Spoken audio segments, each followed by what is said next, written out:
नमस्कार दोस्तों, स्वागत है आप सभी का। आज की तारीख है 3 अगस्त 2026 और चलिए जानते हैं देश भर की सभी ताजा बड़ी और महत्वपूर्ण खबरों को। लेकिन उससे पहले अगर आपने अभी तक वीडियो को लाइक नहीं किया है तो वीडियो को लाइक जरूर कर दीजिए और ऐसे ही हर बड़ी खबर सबसे पहले पाने के लिए हमारे चैनल को अभी तक सब्सक्राइब नहीं किया है तो प्लीज चैनल को जरूर सब्सक्राइब करें। तो चलिए शुरू करते हैं आज की बड़ी खबरों को। देश को नशा मुक्त बनाने के लिए प्रधानमंत्री नरेंद्र मोदी ने नई पहल शुरू की है। उन्होंने विकसित भारत संकल्प के तहत नशा मुक्त युवा अभियान लॉन्च किया। इस अभियान के तहत 100 सप्ताह तक हर रविवार पूरे देश में खेल, फिटनेस, मेडिटेशन, सांस्कृतिक कार्यक्रम और जागरूकता अभियान आयोजित किए जाएंगे। प्रधानमंत्री मोदी ने कहा, अपने सपनों को पूरा करने पर ध्यान दें और नशे से दूर रहें, क्योंकि नशा सिर्फ एक इंसान नहीं, पूरे परिवार का भविष्य बर्बाद कर देता है। उन्होंने युवाओं से इस अभियान का हिस्सा बनने की भी अपील की। किसानों के लिए बड़ी राहत की खबर है। प्रधानमंत्री फसल बीमा योजना के तहत खरीफ फसलों के बीमा के लिए आवेदन की अंतिम तारीख पहले 31 जुलाई थी, जिसे बढ़ाकर 16 अगस्त 2026 कर दिया गया। जिन किसानों ने अभी तक फसल बीमा नहीं कराया है उन्हें अब आवेदन के लिए अतिरिक्त समय मिल गया है। सरकार ने किसानों से अपील की है कि 16 अगस्त से पहले आवेदन पूरा कर लें, ताकि प्राकृतिक आपदा, बाढ़, सूखा या ओलावृष्टि से फसल खराब होने पर बीमा का लाभ मिल सके। दिल्ली की महिलाओं के लिए बड़ी खबर है। दिल्ली लक्ष्मी योजना के लिए आवेदन शुरू हो गए हैं। इस योजना के तहत पात्र महिलाओं को हर महीने 2500 रुपए की आर्थिक सहायता दी जाएगी। आवेदन के लिए आधिकारिक पोर्टल लॉन्च कर दिया गया है। हालांकि आवेदन करने के लिए अपने क्षेत्र के सांसद या विधायक का अनुशंसा पत्र भी अनिवार्य होगा। इसके साथ आधार कार्ड, दिल्ली वोटर ID और अन्य जरूरी दस्तावेज भी जमा करने होंगे। नीट PG 2026 परीक्षा से पहले उम्मीदवारों के लिए बड़ा अपडेट आया है। सरकार ने परीक्षा में 5 बड़े बदलाव किए हैं। अब परीक्षा एक ही शिफ्ट में होगी। प्रश्नों की संख्या 200 से घटाकर 180 कर दी गई है, लेकिन परीक्षा का समय पहले जितना ही रहेगा। आधार आधारित पहचान और बायोमेट्रिक सत्यापन अनिवार्य होगा। साथ ही उम्मीदवारों को परीक्षा केंद्र की जानकारी पहले मिलेगी और घर के नजदीक सेंटर देने की कोशिश की जाएगी, ताकि उन्हें यात्रा में कम परेशानी हो। सिद्धिविनायक मंदिर को लेकर राज ठाकरे का बड़ा दावा सामने आया है। महाराष्ट्र नवनिर्माण सेना प्रमुख राज ठाकरे ने आरोप लगाया कि मुंबई के सिद्धिविनायक मंदिर में हर साल करीब 18 करोड़ रुपए के चढ़ावे की चोरी की गई है। उन्होंने कहा कि जब दान पेटी से पैसे चोरी करने वाले कुछ कर्मचारी पकड़े गए तो मंदिर की साप्ताहिक दान राशि 50 लाख रुपए से बढ़कर करीब 1.5 करोड़ रुपए हो गई। वहीं मंदिर ट्रस्ट ने बताया कि इस मामले में 9 कर्मचारियों को गिरफ्तार किया जा चुका है और जरूरी कार्रवाई की गई है।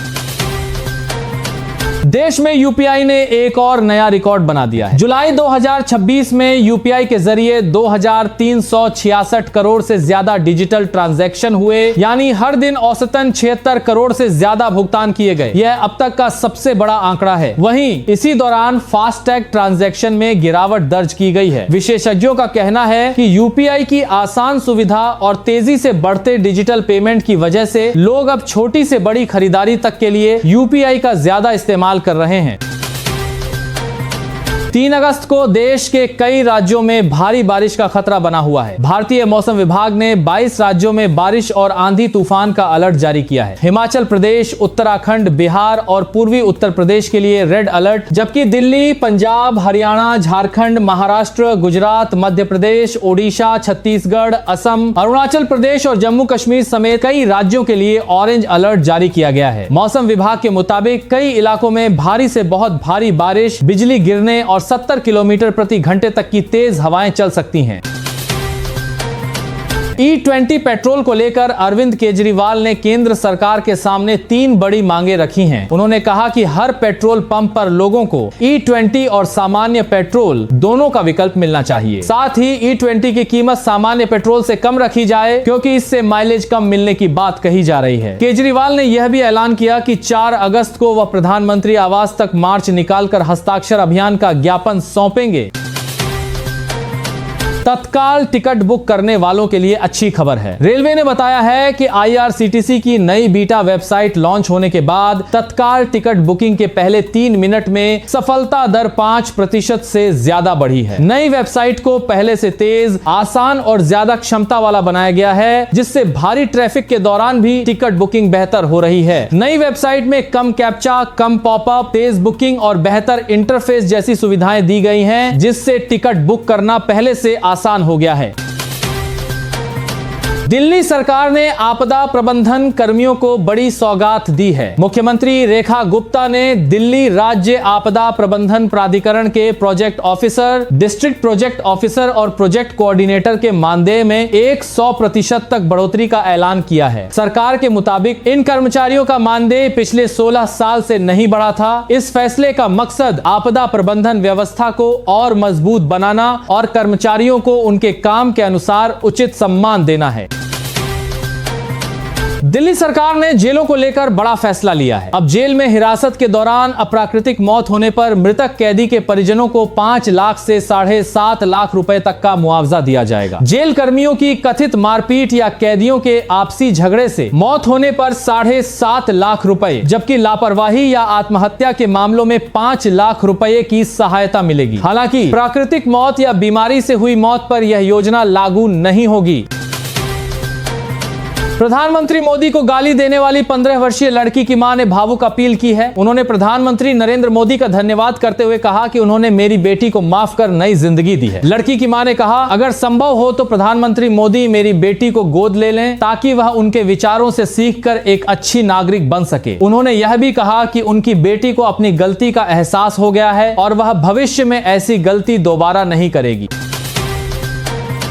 देश में एक बड़ी आतंकी साजिश का खुलासा हुआ है। पश्चिम बंगाल STF ने जैश-ए-मोहम्मद के एक संदिग्ध आतंकी को गिरफ्तार किया है। जांच एजेंसी का दावा है कि आरोपी पुलिस की वर्दी पहनकर दिल्ली के जंतर मंतर में छात्रों के प्रदर्शन के दौरान हमला करने की साजिश रच रहा था। STF के मुताबिक उसके निशाने पर पश्चिम बंगाल के विपक्ष के नेता शुभेंदु अधिकारी समेत कुछ अन्य नेता और पुलिस अधिकारी भी थे। मामले की जांच जारी है और एजेंसियां उसके नेटवर्क का पता लगा रही हैं। भारत चीन सीमा व्यापार 6 साल बाद फिर शुरू हो गया है। हिमाचल प्रदेश के शिपकीला दर्रे से पारंपरिक सीमा व्यापार दोबारा शुरू होने के बाद 16 भारतीय व्यापारी तिब्बत के लिए रवाना हुए हैं। इस व्यापार के जरिए भारत से फल, मसाले, सूखे मेवे, कपड़े और अन्य उत्पाद भेजे जाएंगे, जबकि चीन से इलेक्ट्रॉनिक सामान, ऊनी उत्पाद और घरेलू इस्तेमाल की कई चीजें भारत आएंगी। माना जा रहा है कि इससे सीमावर्ती व्यापार, स्थानीय कारोबार और रोजगार को बढ़ावा मिलेगा। साथ ही कुछ सामान की कीमतों में भी राहत मिल सकती है। महाराष्ट्र के बाद अब कर्नाटक सरकार ने भी बड़ा फैसला लिया है। कर्नाटक सरकार ने स्कूल और कॉलेजों के अंदर और उनके 50 मीटर के दायरे में जंक फूड की बिक्री, मुफ्त वितरण, विज्ञापन और प्रचार पर रोक लगा दी है। यह नियम चिप्स, कोल्ड ड्रिंक, चॉकलेट और ज्यादा फैट, चीनी और नमक वाले खाद्य पदार्थों पर लागू होगा। सरकार का कहना है कि इस फैसले का मकसद बच्चों को स्वस्थ खान पान की आदतें अपनाने के लिए प्रोत्साहित करना है। नियम तोड़ने पर दुकानदारों के खिलाफ लाइसेंस रद्द करने समेत अन्य कानूनी कार्रवाई की जाएगी। राम मंदिर चढ़ावा मामले में SIT ने जांच तेज कर दी है। सुप्रीम कोर्ट के निर्देश के बाद बनी नई SIT ने चंपत राय, अनिल मिश्रा और गोपाल राव समेत ट्रस्ट से जुड़े लोगों को नोटिस भेजा है। इसके अलावा 8 आरोपियों के साथ 200 से ज्यादा लोग जांच के दायरे में हैं। SIT अब बैंक खातों, संपत्तियों और दस्तावेजों की भी जांच कर रही है। साथ ही जांच को और मजबूत बनाने के लिए फोरेंसिक विशेषज्ञ और चार्टर्ड अकाउंटेंट को भी टीम में शामिल किया जाएगा।